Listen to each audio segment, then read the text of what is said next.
ठीक है, कल हमारी एक दो चीजें फॉर्म के अंदर रह गई थी।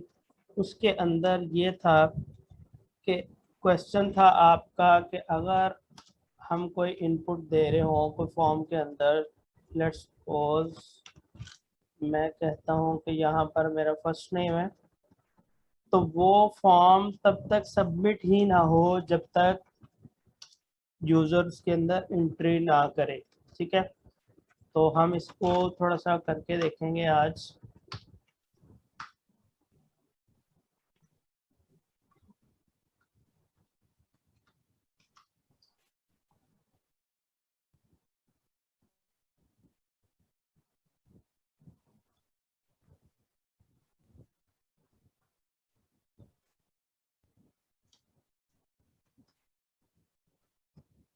ठीक है, फिलहाल मैं क्या करूंगा, अगर मैं सबमिट करूंगा तो ये मेरे पास सबमिट हो जाएगा। ठीक है, आप देख सकते हैं यहाँ पर रिफ्रेश हो रहा होता है अगेन एंड अगेन। अब मुझे करना क्या है कि इस इनपुट के अंदर यहाँ पर एंड में रिक्वायर्ड लिख देना है। अब रिक्वायर्ड से क्या होगा, ये रिक्वायर्ड एट्रीब्यूट है लेकिन इसकी वैल्यू कोई नहीं होती। ठीक है, अगर आप देना भी चाहें तो वैल्यू के अंदर भी रिक्वायर्ड ही लिख दें, लेकिन अगर ना भी दें तो ओके है, कोई इश्यू नहीं है। ठीक है, अब रिक्वायर्ड से क्या होगा, जब भी यूजर सबमिट करने लगेगा वो आपको कहेगा कि please fill out this field, मतलब ये रिक्वायर्ड है, अदरवाइज आप सबमिट के बटन को क्लिक नहीं कर सकते, आपका फॉर्म सबमिट नहीं होगा। ठीक है, तो इसी तरीके से आप अपनी जितनी भी इनपुट की फील्ड है आप सबके अंदर रिक्वायर्ड डाल दें। आपको लगता है ना, सपोज अगर आप कोई रजिस्ट्रेशन करवा रहे हैं तो आप कहते हैं कि भाई नेम होना चाहिए, पासवर्ड होना चाहिए, ईमेल होना चाहिए, कोई ऐसी इनपुट है जिसके अंदर आप कहते हैं कि ये हो भी तो ठीक है, ना भी हो तो भी ठीक है, तो वहां पर आप रिक्वायर्ड ना डालें। ठीक है, तो ये टोटली अप टू यू कि आप कैसे उसको फॉर्म को करना चाहते हैं, बट आपको टूल का पता होना चाहिए कि रिक्वायर्ड यूज होता है एक चीज। अच्छा, दूसरी चीज होती है समटाइम आपके पास रेंज होती है। रेंज क्या होती है, आप चाहते हैं कि आपका नेम, आपने पीछे डेटाबेस बनाया होता है, डेटाबेस में आपने स्टोर किया होता है कि जो फर्स्ट नेम है या वैसे नेम है वो आपका 10 करेक्टर से ज्यादा बड़ा नहीं होना चाहिए। तो लेकिन यूजर वो बड़े करेक्टर्स का भी डाल सकते हैं नेम, तो आप लिमिटेशन एचटीएमएल के जरिए भी डाल सकते हैं। ये चीजें HTML5 के अंदर आई हैं, पहले नहीं होती थी। ठीक है, पहले हम अदर लैंग्वेज के जरिए ही इसको डील करते थे, लेकिन अब हम इसको HTML के जरिए ही डील कर सकते हैं। उसका है मैक्स लेंथ। इसके अंदर क्या होता है, हमें अगर मैंने 10 लिख दिया तो 10 करेक्टर से अबव हम नहीं लिख पाएंगे। तो अगर मैं यहाँ पर लिखता हूँ तो इससे आगे देखें लिखा ही नहीं जा रहा, हालांकि मैं कीज प्रेस कर रहा हूँ लेकिन वो कीज प्रेस नहीं हो रही। क्यों? क्योंकि हमने लिमिट दी थी कि 10 करेक्टर से अबव आपने इसके अंदर लिखना ही नहीं है। ठीक हो गया। इसी तरीके से हम मिन लेंथ भी दे सकते हैं। उसका क्या होता है कि मिनिमम एटलीस्ट 2 वर्ड्स या 4 वर्ड्स होने चाहिए। अब क्या होगा, अगर मैंने 1 और 2 वर्ड्स करके ही छोड़ दिया, फॉर्म हमारा सबमिट हो रहा है।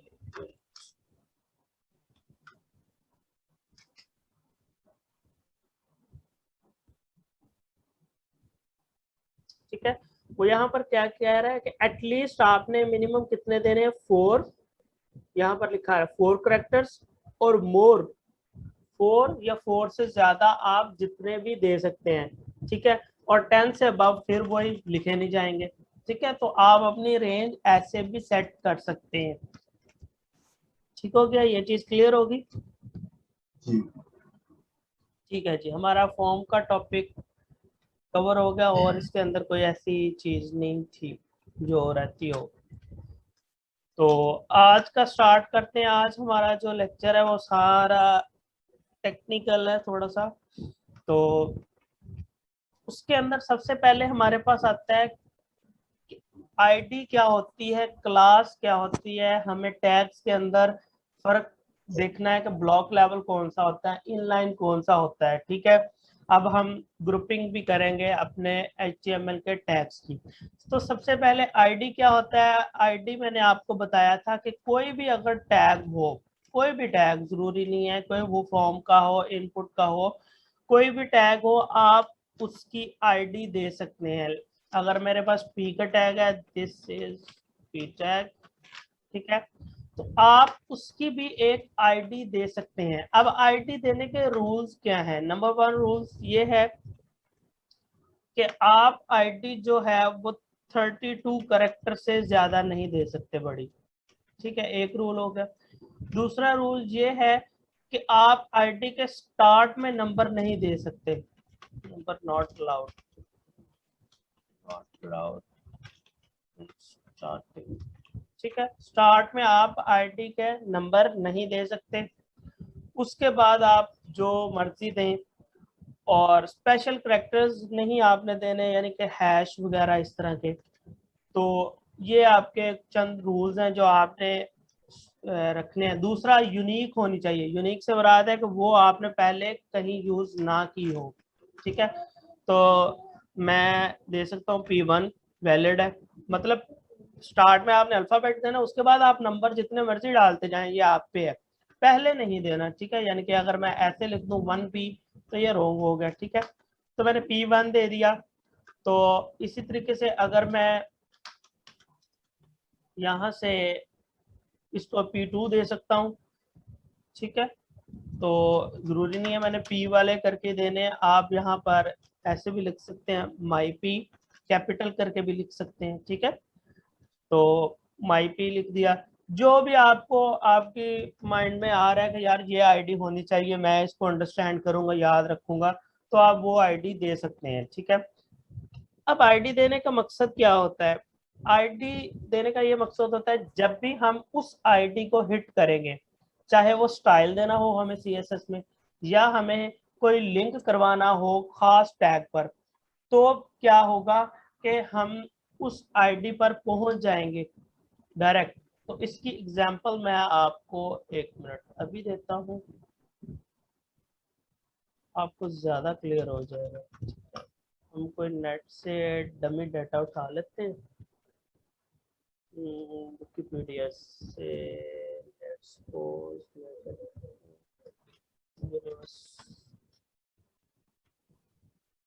ओके, चलें ये वाला पहला पैरा उठा लेते हैं।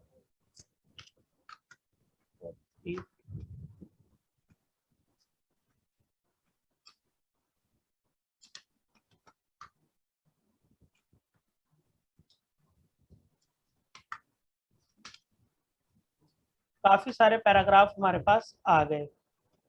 1 मिनट, आईडी हटा दें।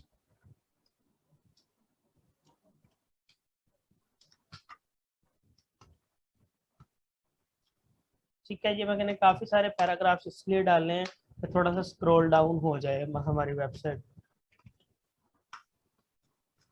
ठीक है, स्क्रॉल डाउन होगी ना।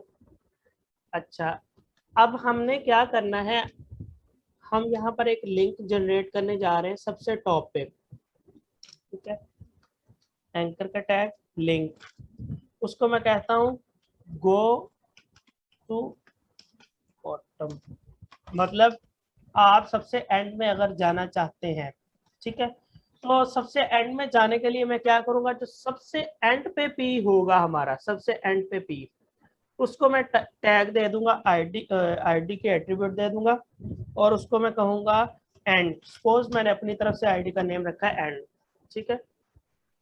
अब क्या होगा, अब यहाँ पर एच रेफरेंस देना होता था ना हमें कि जहां भी लिंक के अंदर जाना है या जिस फाइल पर जाना है। अब यहाँ हम मजे की चीज करने लगे हैं, यहाँ पर हमें लिंक के अंदर, रेफरेंस के अंदर हैश डाल के उस आईडी का नाम दे देना है। हैश आपने जब भी आईडी को कॉल करना है ना एंकर के टैग के अंदर, तो आपने हैश का यूज करना है, ठीक है, हैश एंड। अब क्या होगा, गो टू बॉटम, आप देख सकते हैं ये स्क्रॉल डाउन हो चुका है, हम नीचे आ गए हैं, ठीक है। तो आप नीचे भी एक लिंक जनरेट करा दें कि गो टू अपर, ऊपर जाना हो किसी ने, तो वो यहाँ पर क्लिक करेगा तो वो ऊपर चला जाएगा, ठीक है। तो ये इसकी एप्लीकेशन है किसकी, आईडी के। समझाने का आपको मकसद था कि आईडी एक खास टैग को दी जाती है और उसी टैग पर हम मूव कर जाते हैं यूजिंग दी आईडी। अब अगर मैं यहाँ पर सपोज करें आपके अकेला पी का टैग लिखता कि पी के टैग पे आपने जाना है, अब उसने कहना था भाई कौन से पी के टैग पे जाना है, यहाँ पर तो हजारों पी के टैग हैं, तो आईडी होती तो उसने उस खास आईडी पर चले जाना था। आई होप आपको क्लियर हो गया।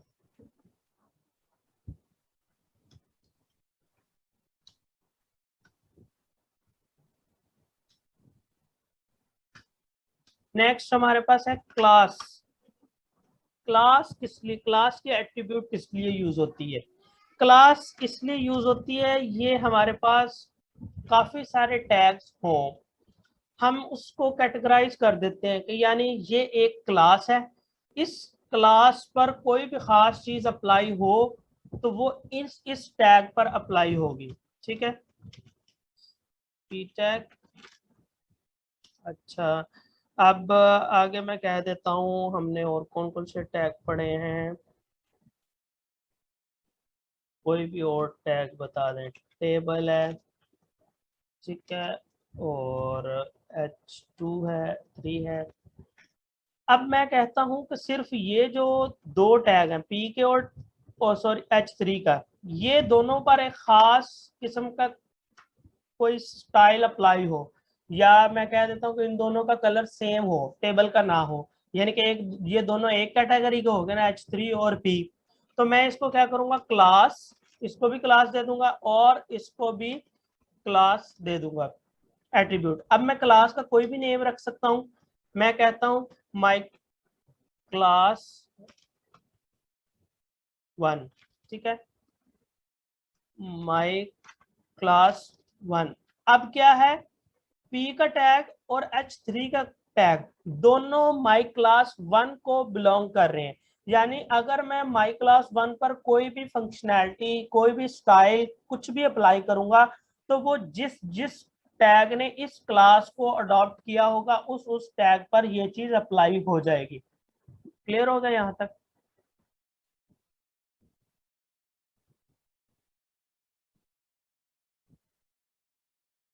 ठीक है, क्लास हमारी बहुत इंपॉर्टेंट है, बहुत ज्यादा यूज होनी है, आपने ये इसको अच्छी तरह समझना है। ठीक है, अच्छा अब ये हो गया। अब ऐसा भी हो सकता है कि एक टैग जो है वो डबल क्लासेस को बिलोंग कर रहा हो, जैसे आप हैं, आप किसी यूनिवर्सिटी में पढ़ रहे हैं, कहीं पढ़ रहे हैं, हो सकता है कि आप HTML की क्लास ले रहे हैं, आप साथ एंड्रॉइड की भी ले रहे हो, ठीक है, और आपका जो HTML की क्लास के अंदर क्लास फेलो है, हो सकता है वो एंड्रॉइड की ना ले रहा हो, वो कोई और पाइथन वगैरह की ले रहा हो, ठीक है, तो ऐसा हो सकता है। तो हो वो हम कैसे करेंगे, मल्टीपल क्लासेस कैसे करेंगे? सपोज करते हैं कि अब एक और क्लास है माई क्लास 2, ठीक है, अब माई क्लास 2 किसको साइन हुई हुई है, यानी कि उसको कौन अडॉप्ट कर रहा है, टेबल अडॉप्ट कर रहा है, कोई ऐसी फंक्शनैलिटी है जो टेबल अडॉप्ट कर रहा है माई क्लास 2 के जरिए। अब पी कहता है कि यार मैंने माई क्लास 1 को भी अडॉप्ट करना है और माई क्लास 2 की फंक्शनैलिटी भी मुझे चाहिए, तो वहां उस केस में आपने क्या करना है, स्पेस डालनी है। स्पेस डालने के बाद आप नेक्स्ट क्लास का नेम लिख दें कि भाई ये जो है पी का टैग माई क्लास 1 को भी बिलोंग कर रहा है और माई क्लास 2 को भी बिलोंग कर रहा है। अब क्या होगा, अब माई क्लास 1 की फंक्शनैलिटी पी को भी मिलेगी और H3 को भी मिलेगी, और जो माई क्लास 2 की फंक्शनैलिटी है वो टेबल को भी मिलेगी और इस पी के टैग को भी मिलेगी, यानी कि पी के टैग ऐसा है जो दोनों क्लासेस की फंक्शनैलिटी इंजॉय कर रहा है, और यहाँ पर जो है वो सिंगल सिंगल क्लासेस की इंजॉय कर रहा है। ठीक है, तो ये चीज है कि आप किसी भी टैग को मल्टीपल क्लासेस दे सकते हैं। ठीक है, नेक्स्ट जब हम बूटस्ट्रैप पढ़ेंगे ना, तो आप या CSS भी पढ़ेंगे तो आप देखेंगे कि वहाँ हमारा क्लासेस का बहुत बहुत रोल है। ठीक हो गया, तो नेक्स्ट चलते हैं ब्लॉक लेवल एलिमेंट और इनलाइन एलिमेंट्स कौन कौन से होते हैं। इन दोनों के दरमियान आपको डिफरेंस पता होना चाहिए कि इनलाइन कौन से होते हैं और ब्लॉक लेवल कौन से होते हैं। पहले तो आप ये देखें कि ब्लॉक लेवल कहते किसे हैं। ठीक है, ब्लॉक लेवल एलिमेंट, ठीक है, पी का टैग है मेरे पास, एक और डाल देता हूँ। अच्छा,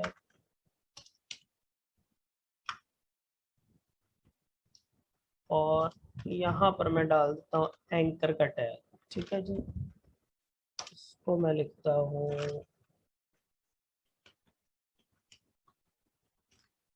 क्लिक में।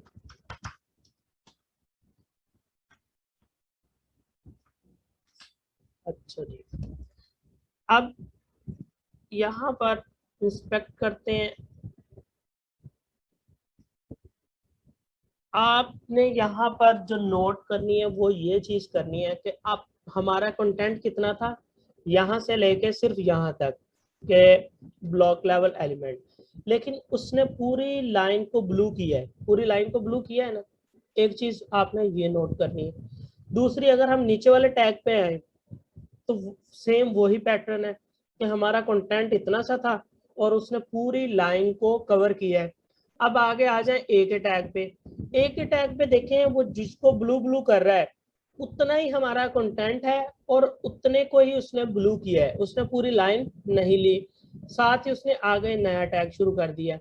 तो ये एक मेजर डिफरेंस है किसके दरमियान, ब्लॉक लेवल के दरमियान और इनलाइन के दरमियान। ब्लॉक लेवल वो होते हैं जो स्टार्ट होते हुए पहले एक लाइन छोड़ देते हैं। मतलब अगर यहाँ पर मेरा कंटेंट खत्म हुआ है ना, और अगर मैंने पी का टैग लिखा, उसने ये सारी लाइन आगे छोड़ देनी है, न्यू लाइन से शुरू करना है, कंटेंट अपना नीचे लिखेगा और जब कंप्लीट कर लेगा फिर उस लाइन को पूरी को छोड़ देगा।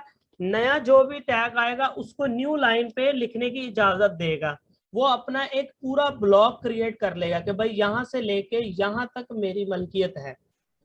उसको हम कहते हैं ब्लॉक लेवल एलिमेंट। और जो इनलाइन होता है टैग या इनलाइन एलिमेंट होता है, वो क्या करता है, जितना उसका कंटेंट होता है वो सिर्फ और सिर्फ उतनी ही जगह लेता है। जैसे ये क्लिक में ए का टैग है, उसने सिर्फ इतनी ही जगह ली है और वो अलाउ भी कर रहा है किसको, नेक्स्ट टैग को, कि भाई आप मेरे आगे ही अपना कंटेंट लिख सकते हो। बट नेक्स्ट कंटेंट कब आगे लिखा जाएगा वो डिपेंड करता है, वो भी अगर इनलाइन एलिमेंट हो। अगर वो भी ब्लॉक लेवल होगा तो उसने फिर आगे वाली लाइन छोड़ के उसने कहना है भाई मैं तो न्यू लाइन पे शुरू करूंगा। ठीक है, तो ए का टैग यहाँ पर लिखा मैंने, इसके आगे भी एक और ए का टैग था तो वो भी इनलाइन था, ये भी इनलाइन। तो इसने अलाउ किया कि भाई आप मेरे आगे ही शुरू कर सकते हैं। और जो आगे टैग था उसने कहा कि भाई मैं खुद इनलाइन एलिमेंट हूँ तो मुझे कोई प्रॉब्लम नहीं है आगे स्टार्ट होते हुए। ठीक है, समझ आई आपको डिफरेंस। अब आप ये सोचें कि आपके पास इनलाइन टैग्स और कौन कौन से हैं।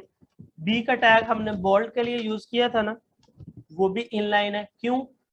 क्योंकि वो टैग जो है आपके पास वो न्यू लाइन से शुरू नहीं होता।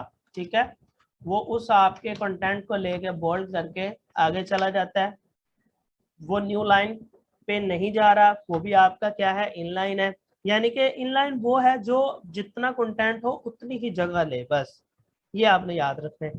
फिर आगे स्ट्रॉन्ग का टैग है, ए का टैग हमने पढ़ लिया था। फिर ईएम का टैग है, एस का टैग, सबका सबका, इस तरह के सारे टैग क्या है, इनलाइन है। और ब्लॉक लेवल कौन कौन से हैं, पी का टैग है, हेडिंग्स आपकी जितनी है H1 H2 H3 H6 तक, वो सारी आपकी ब्लॉक लेवल है क्योंकि वो न्यू लाइन से शुरू होती हैं और न्यू लाइन पर ही एंड होती हैं। और आपने अपने ये नोट करना है कि कौन कौन से इनलाइन है, कौन कौन से ब्लॉक लेवल है। तो आपकी एक तो असाइनमेंट ये है कि जितने हमने टैग्स पढ़े हैं ना उसकी रिवीजन हो जाएगी।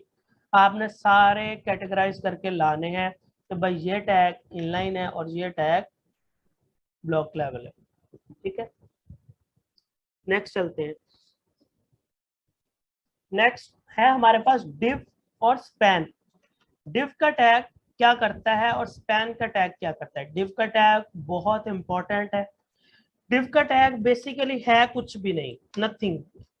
मतलब इसके अंदर इसका मकसद अगर हम कहें कि इसके अंदर मैं कुछ लिखूं, ये उसको डिनोट करता है, उसको शो करता है, रिप्रेजेंट करता है, ऐसा कुछ नहीं है।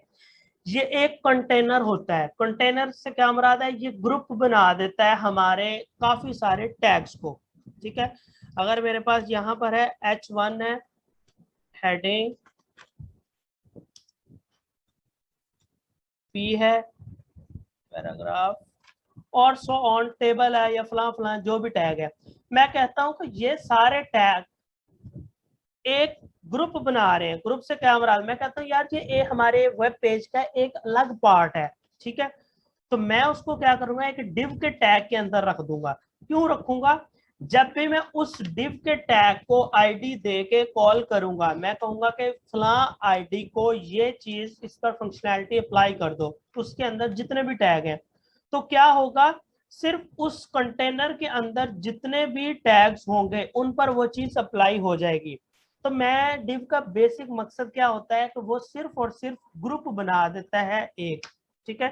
तो अब क्या हुआ होगा, अगर हम डिव को देखें,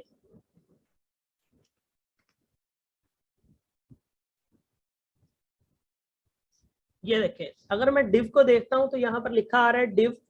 उसने हेडिंग और पैराग्राफ दोनों को ब्लू कर दिया एक साथ। अगर मैं वन बाय वन देखूं तो वन बाय वन तो एक एक टैग है ना, तो उसने उन दोनों को ब्लू क्यों किया है, उसने कहा भाई ये एक ग्रुप है, ये सारा एक ग्रुप के अंदर एक टैग के अंदर आया हुआ है, जिसको उसने क्या नाम दिया, डिव का नाम। तो डिव किस लिए यूज होता है, हम ग्रुप्स बनाने के लिए टैग्स का यूज करते हैं डिव को, ठीक है। मजीद आप जब CSS पढ़ते जाएंगे आपको क्लियर होता जाएगा, ठीक है। नेक्स्ट है हमारे पास स्पैन का टैग। अच्छा, अब स्पैन का टैग वहां पर यूज होता है जहां पर आप किसी कंटेंट को खास कंटेंट के किसी खास पार्ट पर कोई चीज अप्लाई करना चाहें। जैसे मैं कहता हूं इस पर मुझे कोई चीज अप्लाई करनी है, ठीक है। अब अप्लाई करने के लिए हमारे पास कौन कौन से टैग थे, बी था, बोल्ड कर देता था, इटैलिक था, EM था, स्ट्रॉन्ग था, इसके अलावा और तो कोई चीज नहीं थी।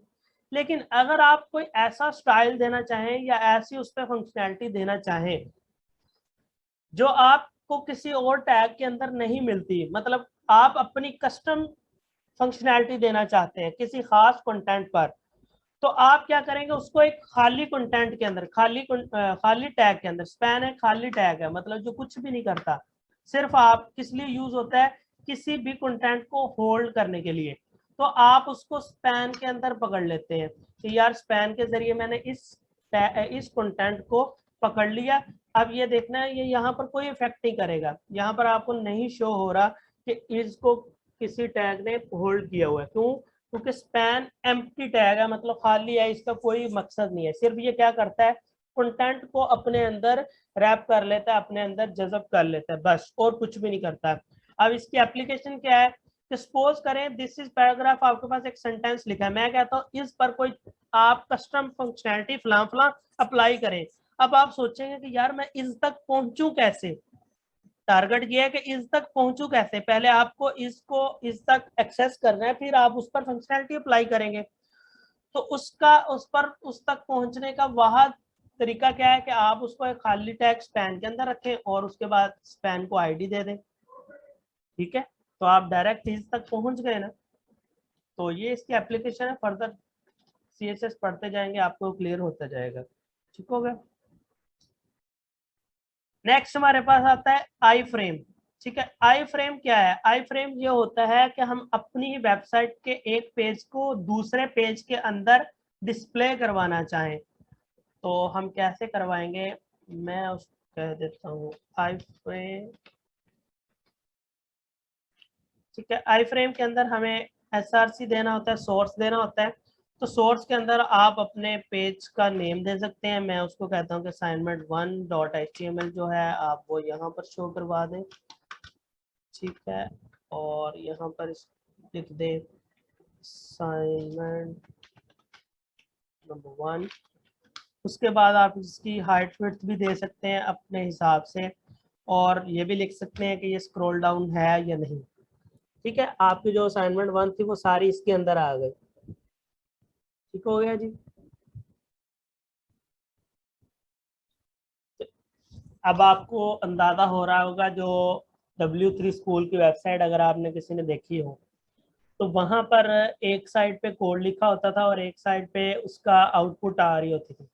तो वो आउटपुट कैसे आती थी, वो आई फ्रेम यूज करते थे। तो वो आई फ्रेम के अंदर एक नया वेब पेज खुल जाता था जिसके अंदर उस वेब पेज को डिस्प्ले करवा दिया जाता था। तो आप इसको बड़ा भी कर सकते हैं, यहाँ पर आप लिखते हैं विड्थ और 200 पिक्स, हाइट लिखते हैं आप 300 पिक्स, तो ये आपका आई फ्रेम बड़ा हो जाएगा। ठीक है, इसकी हाइट बड़ी हो गई, विड्थ हमारी 200 पिक्स ही है, आप इसको 5, ठीक है। तो ये आप पर है, आप कितना आई फ्रेम बड़ा रखना चाहते हैं। ठीक हो गया जी। नेक्स्ट चलते हैं हम, टैग्स हमारे खत्म हो चुके हैं, अब थोड़ी सी थ्योरी है उसको थोड़ा सा हम देख लेते हैं। थ्योरी के अंदर ये है कि वो कह रहा है कि HTML और XHTML से क्या मुराद है। XHTML stand for extensible hypertext markup language. ठीक है, वो कहता है कि XHTML most almost identical to HTML, वो मतलब HTML से मिलती जुलती है, वही है HTML ही बेसिकली होती, तो वो HTML ही है। लेकिन वो कह रहा है कि XHTML is stricter than HTML, मतलब कि जो XHTML होती है वो स्ट्रिक्ट होती है HTML की बनिस्बत। वो स्ट्रिक्ट क्यों कह रहा है, वो स्ट्रिक्ट इस वजह से कह रहा है कि HTML के अंदर आप क्या कर सकते हैं, फ्लेक्सिबल है। मैंने आपको स्टार्ट के लेक्चर में बताया था कि अगर आपने यहाँ पर HTML ऐसे कैपिटल में लिख दिया और यहाँ स्मॉल में लिख दिया तो कोई इश्यू नहीं है, आपको HTML कुछ भी नहीं कहेगा। ठीक है, लेकिन XHTML क्या है, बेसिकली XHTML कोई और लैंग्वेज तो नहीं है, लेकिन है वो यही HTML ही लेकिन वो एक स्टैंडर्ड रूल्स है, उनको अप्लाई कर दें हम अपने HTML के अंदर, HTML की कोडिंग के अंदर अगर हम एक खास स्टैंडर्ड को फॉलो कर ले तो वही हमारा वेब पेज XHTML बन जाता है। ठीक है, तो वो यही कह रहा है कि वो ज्यादा स्ट्रिक्ट है। स्ट्रिक्ट कैसे कैसे है वो हम आगे स्लाइड्स में देखते हैं। Defined as an XML application, XML application आपकी कौन सी होती है, वो होती है जहां पर आपका डाटा शेयर हो रहा होता है। ठीक है, XHTML is supported by all major browser, वो कह रहा है कि हर ब्राउजर उसको सपोर्ट करते हैं। अब इसको लिखने का तरीकाकार क्या है, वो कहता है कि आप कैसे HTML की वेब पेज को XHTML में कन्वर्ट कर सकते हैं। तो सबसे पहले कन्वर्ट करने का तरीका ये है कि आपने ये वाली लाइन लाजमी देनी है। अगर आप ये वाली लाइन ना लिखेंगे तो कोई इश्यू नहीं है, आपका ब्राउजर फिर भी अंडरस्टैंड करेगा कि ये मेरे पास कौन सी HTML आ रही है, वर्जन कौन सा आ रहा है। लेकिन आपने स्टैंडर्ड को फॉलो करते हुए ये वाली लाइन लाजमी देनी है। ठीक हो गया। नेक्स्ट वो क्या कह रहा है, HTML के अंदर एट्रीब्यूट लाजमी देनी है, कौन सी, लैंग्वेज की। ठीक हो गया, एक तो ये रूल हो गया। ठीक हो गया।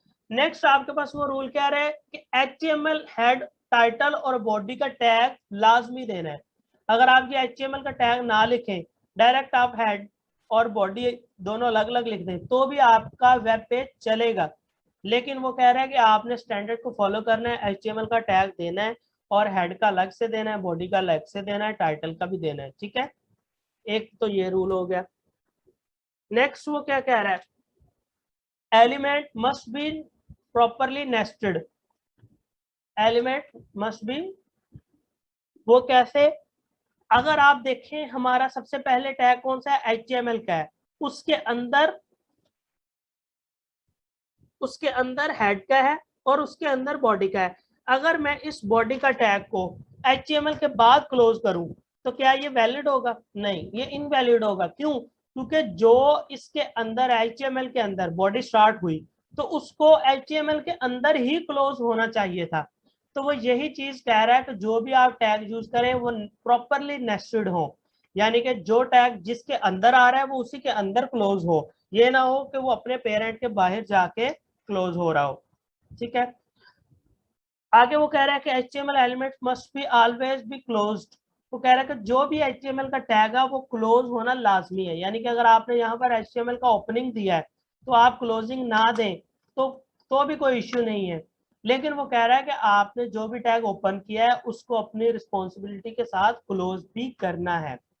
ठीक हो गया। नेक्स्ट वो कह रहा है element must be in lower case, her element को आपने लोअर केस में लिखना है, ये एक स्टैंडर्ड है। ठीक है जी, हम इसको फॉलो करेंगे। फिर आगे कह रहा है XHTML document must have one root element, वो कह रहा है कि एक रूट एलिमेंट होना चाहिए। तो रूट एलिमेंट हमारे पास वही आ रहा है HTML का। तो रूट एलिमेंट, ठीक है जी, वो भी हमने लिख लिया। आगे वो कह रहे हैं attribute name must be in lower case. जितने भी एट्रीब्यूट्स के नेम है, जैसे ये SRC है, लैंग का है, आईडी का, क्लास का, विड्थ का, हाइट का, ये हमारे पास एट्रीब्यूट है।